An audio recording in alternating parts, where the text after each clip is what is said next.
Welcome to Ecosystem North. I'm Jamie Sunsbach. Each week, Ecosystem North shines a spotlight on the people and organizations that support our region's entrepreneurs, uncovering the real story of what inspires and drives them to be entrepreneurial champions.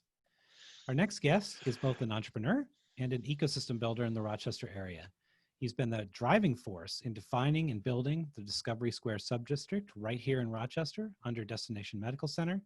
And if that wasn't enough, launched his own business, the Bee Shed, which is a public benefit corporation here in Minnesota, and has personally, I can say, has really created some amazing products. And the fact that his honey is on our table quite a bit during supper time really speaks to the quality of a company he's created here in Rochester. So it's my extreme pleasure to introduce Chris Schad, Director of Business Development for Discovery Square and founder of the Bee Shed. Welcome, Chris. Thank you, Jamie. It's a pleasure to be here. I'm looking forward to the conversation.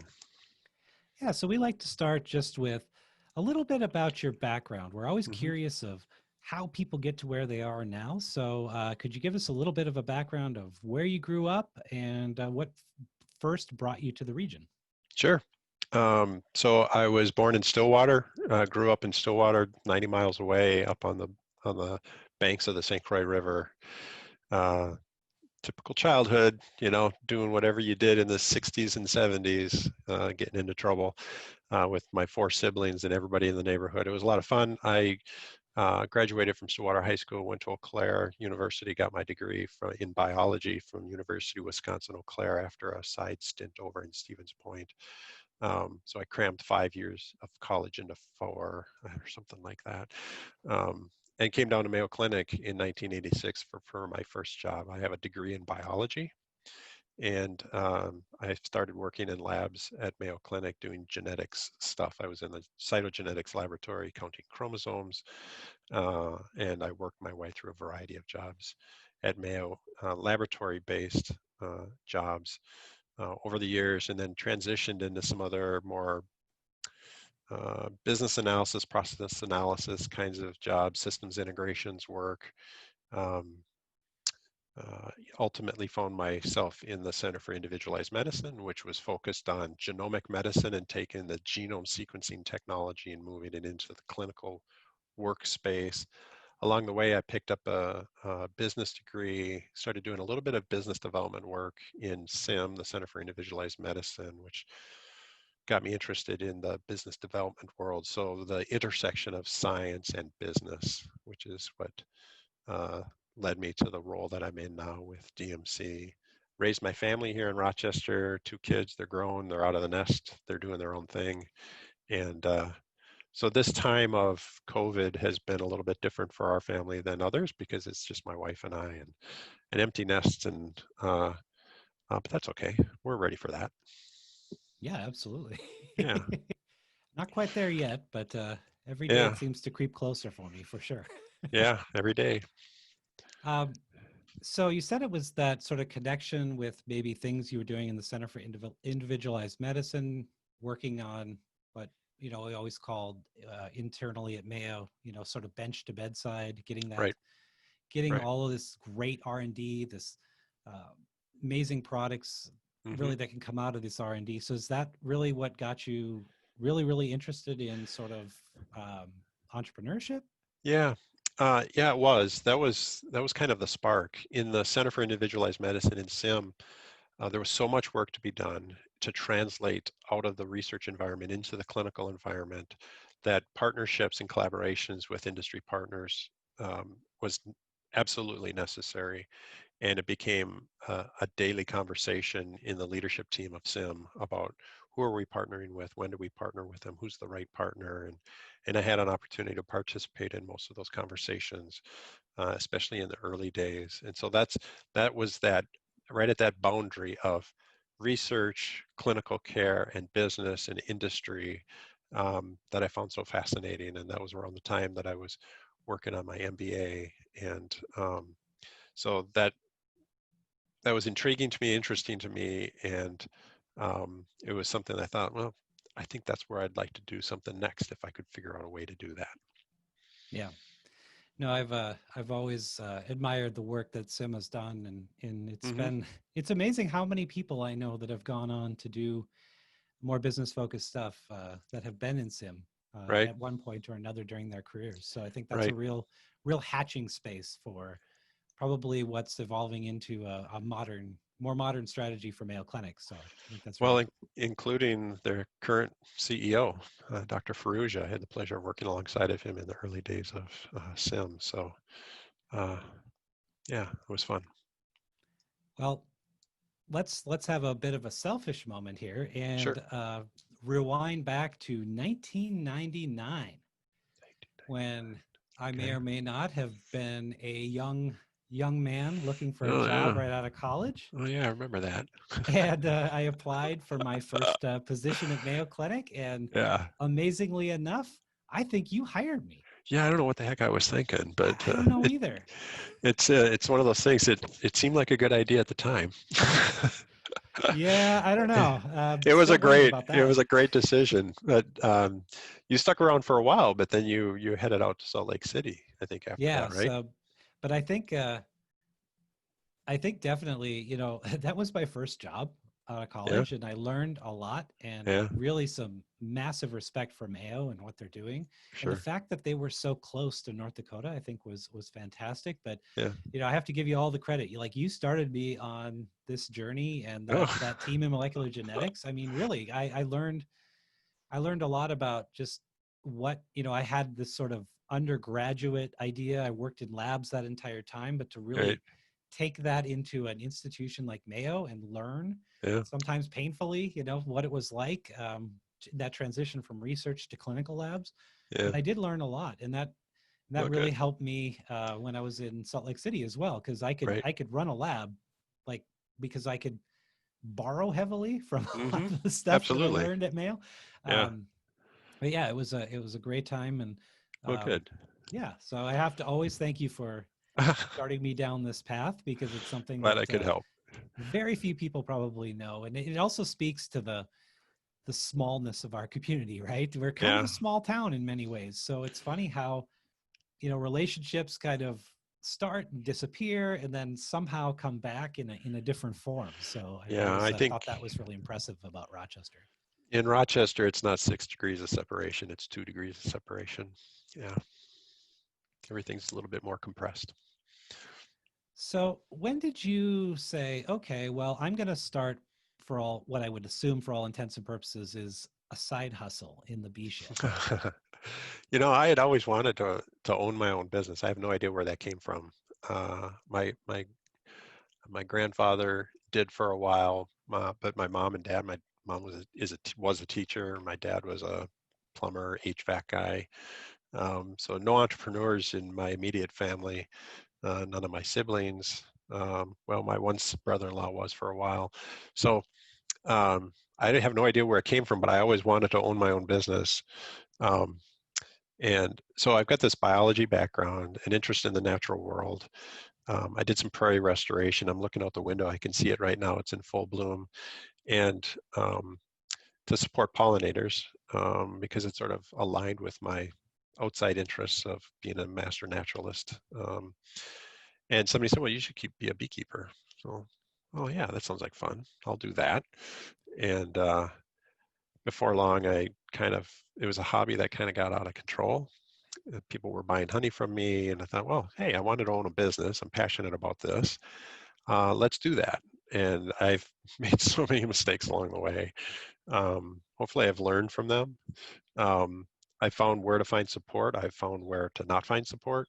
Um, I found that the person most interested in the success of my business is me. And so if it's going to happen, I'm going to have to put my shoulder to the boulder and shove it because nothing else is going to move it. And it's been a fascinating run.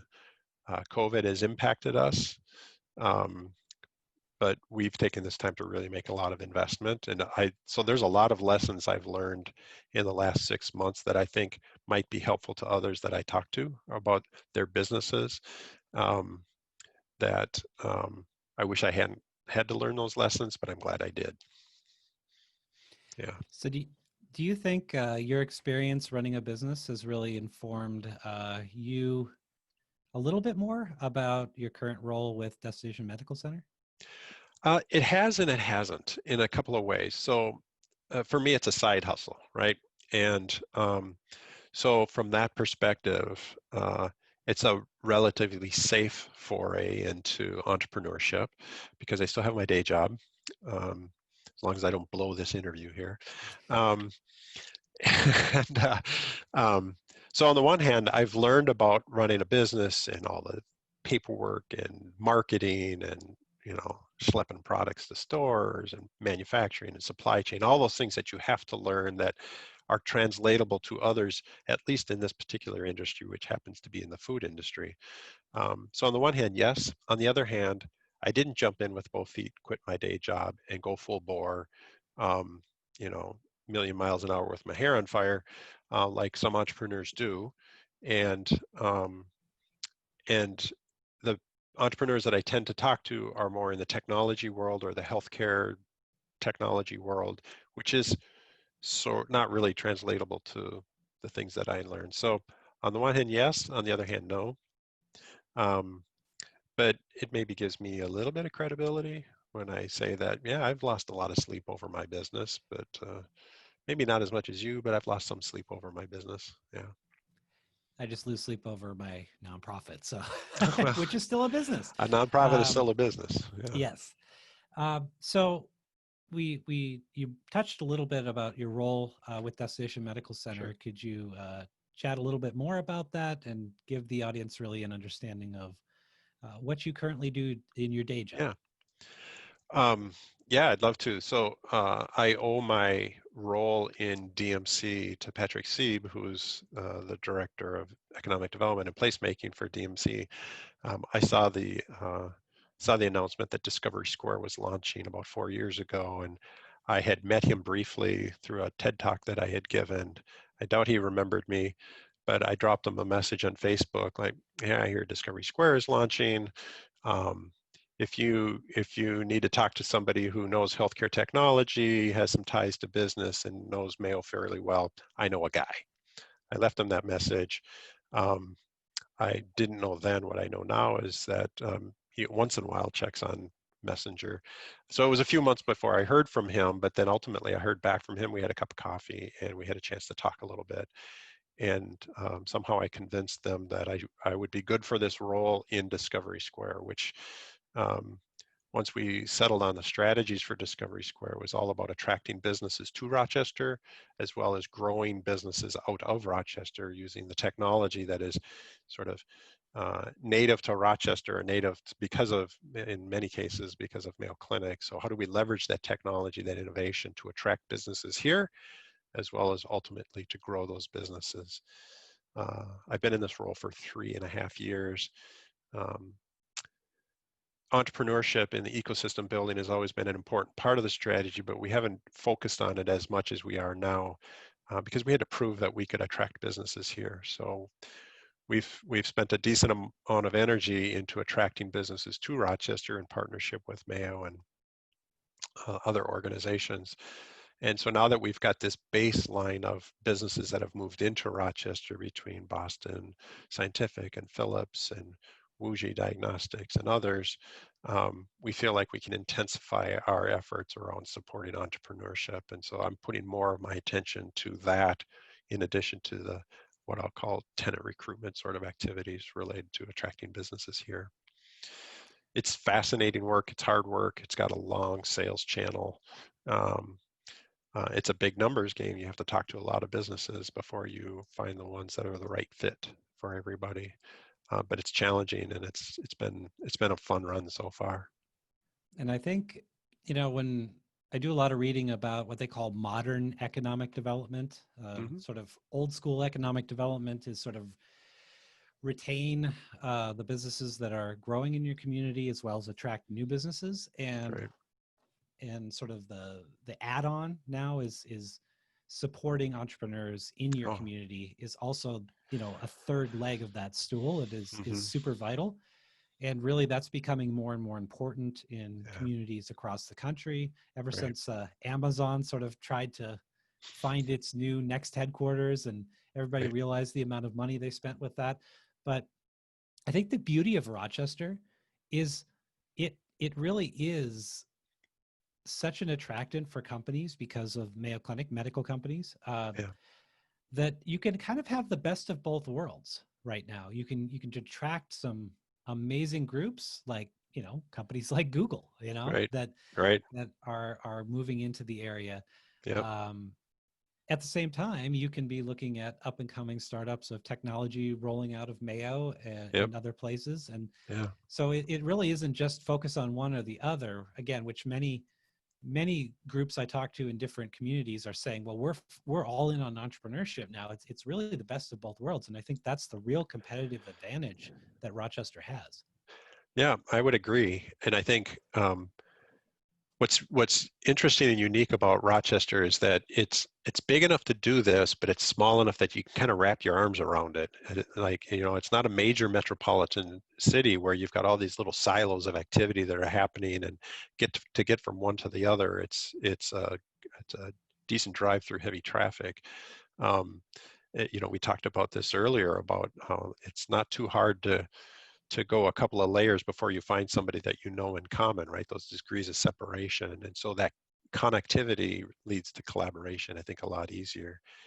And as a community, it's so interesting in Rochester, you're as likely to have a collaboration, a business collaboration or a scientific collaboration that springs out of a conversation in a grocery store aisle, as it is in a hallway at Mayo Clinic or downtown Rochester, just because there's this unique density of people who work in this industry in Rochester.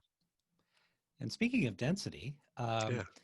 yeah, I think the real, I would say that us in the Conley Mass building, Hmm. we were kind of the lightly shining crown jewel for a couple Oh, of years as the yeah, first real activated building. But absolutely. then along comes, I think, I'm a little biased. The most beautiful building in Rochester, and people can debate me all day long about the Plummer Building, but I Sure. love One Discovery Square, and Yeah.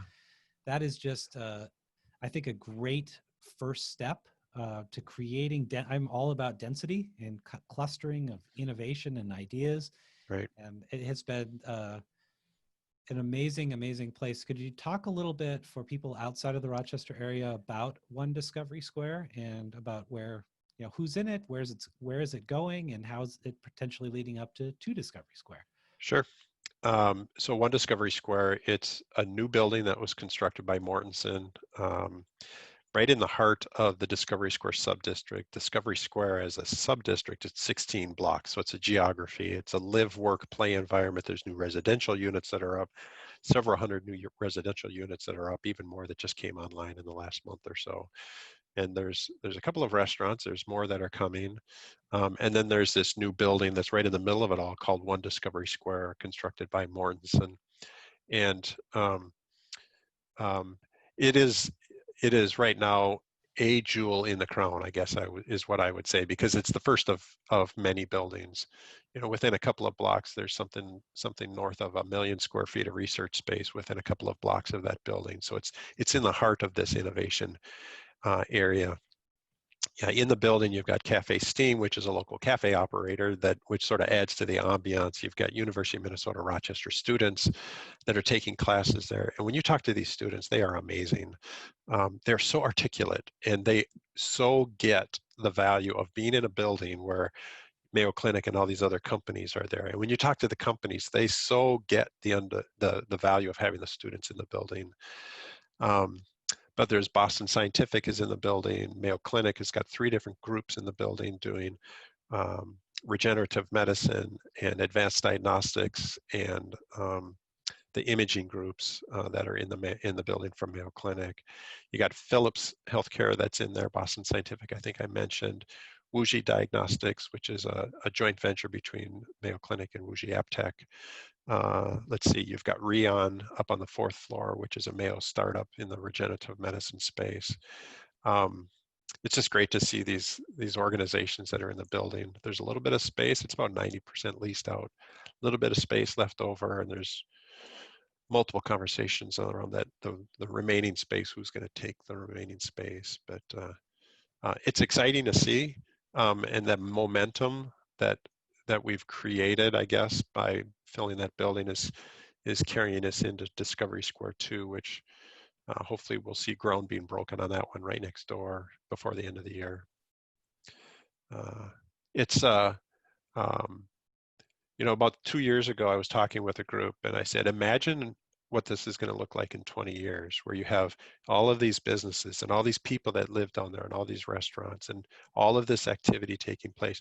That skyline looks dramatically different in the Discovery Square subdistrict than it did before. You've got the Maven, which is apartments. You've got the residents at Discovery Square, which is our apartment units. You've got the one Discovery Square building. It's 90,000 square feet. Discovery Square 2 will be bigger. I think it's going to be around 125 to 130,000 square feet. So that will change the skyline yet again. Down in an area that until a few years ago was dominated by surface parking lots, world-class surface parking lots, but surface parking lots, and the Conley Moss Downs building. So a lot of growth. Yeah, it's been, it does take that decade-long perspective though. Sometimes if you moved here 3 years ago, you're like, nothing ever changes. And I remember saying that a decade ago, and it has been a tremendous change, I think, obviously for the good or for the better. Now it's been an interesting 5 years. I think DMC was just kind of hit the 5-year mark. Is that correct? Right. Yeah. So the first 5 years, 2015 through 2019, we presented a draft of our 5-year update to the 20-year plan at our board meeting last week. And the final report will be submitted in November to our board. And that basically is reporting on the overall DMC initiative. What has happened in the first 5 years and what adjustments are we making, what's happening, what impact is COVID having, and what do we foresee happening over the next 5 and then 15 years, the remaining 15 years of the initiative. I think circling back to the entrepreneurship, not only do we have to create these spaces for these businesses to be, and not only do we have to have the programming for these people, the entrepreneurs, to plug into, which I know you've talked about that in others of your podcasts. We also have to influence city leaders and the community that this is important. Entrepreneurship is really important. It's an entree for people who are new to our country or new to our city. It's an entree into an economic ladder that's different than they otherwise might have. But also, this is where you create jobs. This is where you diversify the economy. So entrepreneurship is critical to communities, and they're starting to figure that out, as you mentioned. Yeah, I think for Collider, we have this broad category, obviously being a 501c3, of education. And in my mind, that's always focused on education for entrepreneurs. Right. But in the last month, as we've done a little bit of strategic planning for next year, that's really broadened. And so we've come up with sort of 3 buckets. And the first is obviously our commitment to entrepreneurs. Yep. The second is civic leaders. We really want to sit down and have conversations with our community leaders to really show them why entrepreneurship is important. And then the third, and I think this is it's tough, yet I think it needs to be done, is current and potential investors. Because there is so much, there's a lot of wealth, I feel sometimes, sitting on the sidelines regionally. And really trying to sit down and help educate why, you should be thinking of supporting an entrepreneur, supporting a program that supports entrepreneurs. Rather than, say, buying a piece of land in southern Minnesota, or why it's important to sort of spur that next generation of companies. So those are sort of the 3 areas that we're going to focus on within the next year, and definitely I think they're all pretty crucial to our ecosystem. But it's I love that approach. That makes a ton of sense. I'm encouraged by what I hear from our leadership, our city leadership, our civic leadership at the city and the county level. I think they get it, and they just need to figure out how they can do that, especially, and this has really been highlighted, I think, because of the COVID impact, that they're seeing the impact of the challenges that small businesses are facing, and those are entrepreneurs among us. I might suggest that there's actually a 4th category for us to consider as a community, and that is the community at large, right? So when this has really, again, been highlighted by what's happening with COVID. First there's the health impact, and then there's the economic impact of the response to the health impact that's happening here. And I'm not going to do the math on the air here because I'll get it wrong. But if Rochester has 120,000 residents, and that's every man, woman, and child in Rochester, if every one of those 120,000 spent $10 more per month at a local business, a local retailer, a local food producer, a local whatever, and did that every month, every man, woman, and child, $10 a month, it is a huge impact on our local economy, right? So if we had fewer brown trucks driving down our neighborhoods and dropping stuff off at the front door, and forego the easy button on the big Amazon and instead support the local businesses, that's a responsibility of our community to support our local entrepreneurs. Huge impact, multi-million-dollar impact just on our local community, just by shifting $10 a month. Yep, absolutely. And when you think of the Discovery Square district, I mean, a lot of times these things would be planned with just, we're putting in a giant business park, and it's all Right. about office space, lab space, shop space, things like that, warehouse space. But this is, like you said, a real live, work, play district. Yes. There's a lot of other businesses that go Right. into Discovery Square, and Right.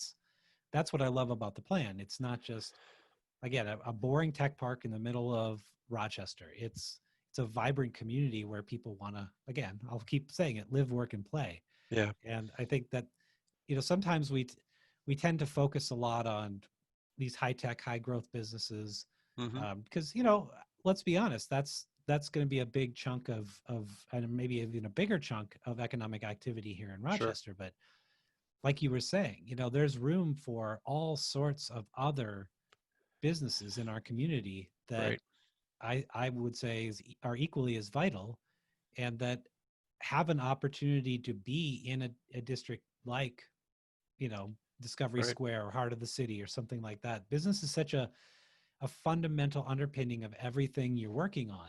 And Right. sometimes I don't think that gets acknowledged as much as it should, because we tend to think high growth, high tech, medical, Right. but it really does take this business village of Yeah. support at all levels. So Well, yeah, I let's take really a walk like through that. the Discovery Square subdistrict, to make your point, right? So when we highlight what's happening in Discovery Square, it's not just the technology companies. Up on 4th Street, you got that Thrive childcare that until a couple of years ago that didn't exist, right? So there are people employed by a childcare provider to provide care for children, right? And there are people that are walking there with their kids, dropping them off and going to work. That didn't exist before.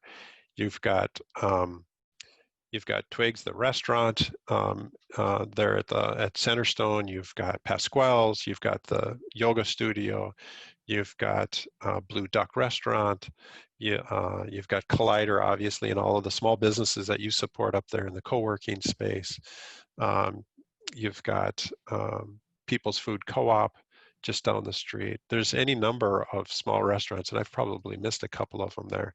But there's all manner of small businesses and locally owned businesses that are there, and we're really just getting started.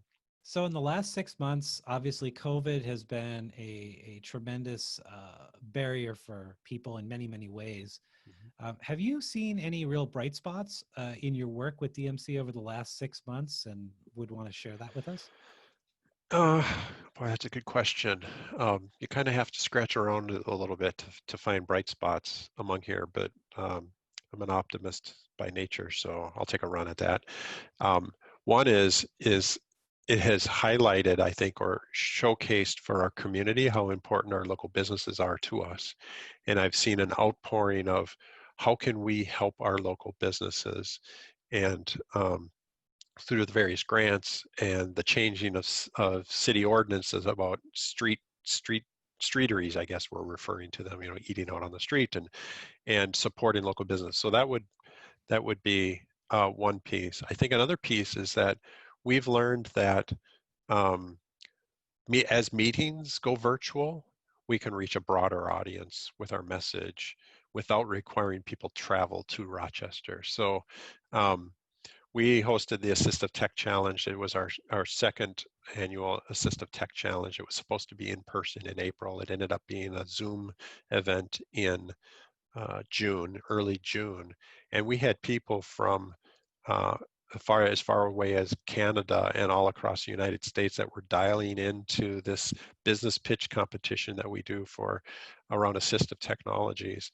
And I'm fairly certain that people up in Toronto, Canada, were not going to travel to Rochester for the Assistive Tech Challenge in April, but they sat in on it and participated in June via Zoom. So we were able to reach a much broader audience, and even an international audience than we otherwise wouldn't be able to do. And that's one of the things that's come out of this is our ability to reach and connect is been amplified because we've been sort of stuck in place. Yeah, it's definitely a new world for sure. I think we Yeah, wouldn't be doing things like this podcast if we didn't think that, right. there is an audience out there and an opportunity to share a message. I know Hmm. having Frank Jaskulke on a few weeks ago, Yeah, he said it's such, he's used to getting on a plane and going wherever and right, meeting a lot of people at the airport. But now in this world, there's that curve, that adoption curve for things like Zoom and other video communication has really allowed people to dip in from all over. And I think right. probably the fact that a lot of them are at home, they're like, yeah, well, I could kill an hour. I'd love Hmm. to see this assistive tech thing. I've heard a lot about it. Right, Never been to Rochester, and it's a really right. cool kind of tool in our arsenal that I Yeah, think over the next few years will just become a standard thing. yeah. I think so. So when we think about let's fast forward, and this is a bit broad. Okay. If we fast forward 15 years, and there's a big party because everybody's like, we've hit year 20 of Destination Medical Center. Um, what's the vision for what that would look like in year 20? In Discovery Square. Sure. Oh, all right. Year 20 of Discovery Square. Well, we're probably up to, we've got one Discovery Square and Discovery Square 2, breaking ground. We're probably up to like Discovery Square 8. Ocho Discovery Square. There's a cultural reference in there. We'll see if anybody gets it. Yep. So there's literally dozens of startups that are launching every year. There's maybe even an IPO or two every year that's coming out of startups that started this year or last year or 2 years ago. Um, there's Discovery Walk has been completed. It's a 6-block parkway that runs right through the heart of Discovery Square. So there's events, there's food vendors, there's music, and there's art along Discovery Walk. And people are walking through there every day and conversing and collaborating and colliding with each other. Um, there's people that are living down there. There are people that are attracted from the outer parts of the city into there because it's just a vibrant place to get good food and good conversation and to see that some of the companies that are emerging out of there. That companies, the pitch is a little bit easier because we don't have to convince companies to come here. They're attracted here because we have so many startups that are emerging in digital health or connected care or regenerative medicine or advanced diagnostics, whatever it might be. Um, this has become the place to launch your business. This is the place to grow your business. Or if I'm working on the East Coast, this is the place where I'm going to work from here for my company that's out on the East Coast because the cost of living is a lot lower, the quality of life is a lot higher. It's just a great place to live and to work. Yep. That's the That's vision. that's brilliant. And 15 years is a long time. We'll see where we both are at that point. We could be both retiring downtown I will for to sure be enjoy the retired by fruits then. of all the great labors that we put Yeah. in.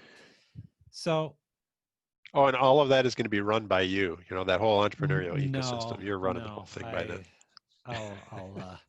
I'll delegate that. There you go. So as we move into sort of my favorite part, the closing questions. Ah, What is one thing that people may not know about you? hmm. And I've learned a lot from this question. Patrick Donahue is a ski instructor. Um, Manda likes to bake a lot of stuff, so uh, something that doesn't have to be crazy, but just something that maybe people who know or know of you just don't really know about you. Uh, Kind of a boring guy. Um, my first paid job was as a carnival worker. I was a carny worker, my You are first paid Carney? job. Wow. I was a carny. Yeah, long time ago. Back when being a carny was respectable. Yeah. You might want to I, cut I that don't part. I, I don't really think that was a thing. uh, yeah, I'm kind of boring. I don't have a lot to offer there. Well, I like the Cardi piece. Yeah, sure. You could What go did with you that. do as a Carney? I sold rides on a little choo-choo train that went around on this little track. Yeah. See, that was future economic development. It was, Yeah, we yeah. talked about downtown circulators and stuff like that. That I maybe was that pitching even then. Yeah. there you go. Cool. Um, so as ecosystem builders, we have a fantastic opportunity to meet a lot of other people doing great work around Hmm. the state of Minnesota to support entrepreneurs. So if you could highlight who's doing some great work right now to support entrepreneurs in the state, but maybe isn't broadly known. And you can't say me and you can't say Collider. Um, this is going to sound unusual because it's a state program, but I would say the work that Neela Molgard is doing with LaunchMN is critical to the long-term health of the Minnesota economy. So this is the first one I'll say. I'm gonna I'm gonna claim two, not one. So Neela Molgard, LaunchMN, and the only people that are paying attention. Well, I shouldn't say it that way. The people who are paying the closest attention to Neela are the people that were already paying attention to entrepreneurship and the message that she's delivering and the systems and the platforms that she's developing and the coalitions that she's building. Um, Still are not as well known to the rest of Minnesota as they are to those of us who are doing the ecosystem building. That would be one. And the second, you mentioned him earlier and his organization, Medical Alley, and Frank Jaskulke. Um, I would characterize them as a new player in the ecosystem building space for entrepreneurs, always supportive of startups in many different ways, but they're they're turning a corner in how they're supporting entrepreneurs through their startup initiative that we're going to hear more about in the future. And Medical Alley as an organization is sort of reflective of Minnesota as a state in terms of our standing in the country and our recognition in the country of the density of healthcare companies. Most people don't think of Minnesota as a hotbed of healthcare innovation, but we are. And Medical Alley is not as well known as they ought to be as an advocate for that healthcare ecosystem that exists in Minnesota. But their work that they're doing to support healthcare related startups is going to be critically important over the next 15 to 20 years. I'm glad they're part of the game. Yeah, absolutely. And I always say that, Frank was the first person to inspire me as to how you do the work of an ecosystem builder, Right. just following, really outright copying his example of when people reach out to you, you answer them back as fast as possible Yeah. and try to get them to that right answer that will help them, Yep. even when, they're a high-tech startup, not in the medical space, but they met him at a dinner and suddenly he's just trying to be helpful. And that's really, I always tell Frank, everything I learned, I stole from him by watching him for about a year and then Hmm. said, I think I could. Those are some great techniques to help out entrepreneurs of Yeah. all types. So definitely, I think Neela and Frank are two great people.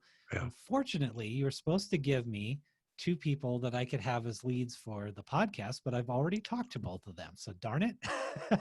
That's all right. I can give you some offline. All right. Sounds good. Um, so just to close here, where can people find you? Where can they find me? So if you go to the DMC website, dmc.mn, there's information about Discovery Square. You'll see a really bad picture of me and my contact information. I look like an insurance salesman. Nothing against insurance salesmen, but I'm kind of dressed like that. You can reach me through dmc.mn on the website. All right. Well, thank you so much, Chris, for taking the time to share your story. And thanks for what you do for our region. My pleasure. Thanks for having me, Jamie.